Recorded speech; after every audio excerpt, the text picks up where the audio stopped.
एक लड़का और एक लड़की के बीच सबसे खूबसूरत रिश्ता एक दोस्त का होता है। क्या आपको पता है कि द्वापर युग में ये दोस्ती का रिश्ता बहुत खास था। इसका सबसे अच्छा उदाहरण श्री कृष्ण और द्रौपदी की मित्रता है। लेकिन फिर भी ऐसा क्या हुआ कि द्रौपदी ने श्री कृष्ण को सखा कहा और श्री कृष्ण ने उन्हें सखी कहकर बुलाया। आइए जानते हैं महाभारत के उन किस्सों को जहां श्री कृष्ण और द्रौपदी की मित्रता का वो अटूट बंधन देखने को मिला जो किसी युग में नहीं देखा गया था। द्रौपदी का मूल नाम कृष्णा था। द्रौपदी का नाम कृष्णा इसलिए था क्योंकि वह भी सांवली थी। भगवान श्री कृष्ण और द्रौपदी अच्छे मित्र थे। कृष्ण ने द्रौपदी के हर संकट में साथ देकर अपनी दोस्ती का कर्तव्य निभाया था। कहते हैं कि भगवान श्री कृष्ण की मांसपेशियां मृदु परंतु युद्ध के समय विस्तृत हो जाती थीं। इसलिए सामान्यतः लड़कियों के समान दिखने वाला उनका लावण्यमय शरीर युद्ध के समय अत्यंत कठोर दिखाई देने लगता था। कहते हैं कि यही खासियत द्रौपदी के शरीर में भी थी। एक बार श्री कृष्ण द्वारा सुदर्शन चक्र से शिशुपाल का वध किया गया। उस समय श्री कृष्ण की अंगुली भी कट गई थी। अंगुली कटने पर श्री कृष्ण का रक्त बहने लगा। तब द्रौपदी ने अपनी साड़ी फाड़कर श्री कृष्ण की अंगुली पर पट्टी बांधी थी। इस कर्म के बदले श्री कृष्ण ने द्रौपदी को आशीर्वाद देकर कहा था कि एक दिन मैं अवश्य तुम्हारी साड़ी की कीमत अदा करूंगा। इन कर्मों की वजह से श्री कृष्ण ने द्रौपदी के चीरहरण के समय उनकी साड़ी को इस पुण्य के बदले ब्याज सहित इतना बढ़ाकर लौटा दिया और उनकी लाज बचाए। पांडव और कर्ण से पूर्व द्रौपदी श्री कृष्ण को चाहती थी। वह उससे शादी करना चाहती थी क्योंकि कृष्ण सभी में सर्वश्रेष्ठ थे। द्रौपदी की एक दासी थी जिसका नाम नितंबिनी था।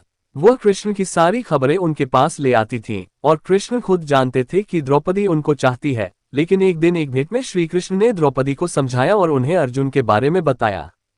कहा कि अर्जुन इंद्र का पुत्र है अर्थात वह देवपुत्र है। वह आर्योपुत्रों में सर्वश्रेष्ठ है। इस तरह द्रौपदी का मन श्री कृष्ण ने अर्जुन की ओर मोड़ दिया और दोनों मित्र बन गए।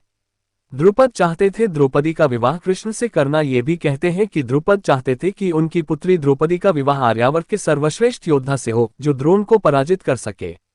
उन्होंने सबसे पहले अर्जुन के बारे में सोचा, परंतु उनको पता चला कि अर्जुन की मृत्यु वारणावत में अग्निकांड में हो गई है। इसलिए उन्होंने दूसरे योद्धाओं के बारे में विचार किया। तब उनका ध्यान यादवों के एक छत्र नेता कृष्ण की ओर गया। उन्होंने कृष्ण को पांचाल आमंत्रित किया और उनके आने पर उनसे अपनी पुत्री द्रौपदी का पाणिग्रहण करने की प्रार्थना की। लेकिन जब कृष्ण को पता चला कि द्रुपद का असली उद्देश्य द्रोण से अपने अपमान का बदला लेना है और इसके लिए अपने जामाता का उपयोग करना चाहते हैं, तो कृष्ण ने उनकी पुत्री के साथ विवाह करने से विनम्रतापूर्वक मना कर दिया, क्योंकि वे स्वयं को किसी के व्यक्तिगत प्रतिशोध का मोहरा नहीं बनने देना चाहते थे। कृष्ण के अस्वीकार से द्रुपद बहुत निराश हुए। उनकी निराशा को देखते हुए कृष्ण ने उनसे कहा कि मैं द्रौपदी के योग्य सर्वश्रेष्ठ वर का चुनाव करने में आपकी सहायता कर सकता हूँ। द्रुपद ने उनका प्रस्ताव स्वीकार कर लिया और यह भी कहा कि मुझे ऐसा योद्धा चाहिए जो द्रोण को पराजित करके उनके अपमान का बदला चुका सके। तब उन्होंने सलाह दी कि द्रौपदी के स्वयंवर में धनुर्वेद की एक बहुत कठिन प्रतियोगिता रखिए। जो उस प्रतियोगिता में विजयी होगा वो सर्वश्रेष्ठ धनुर्धर होगा।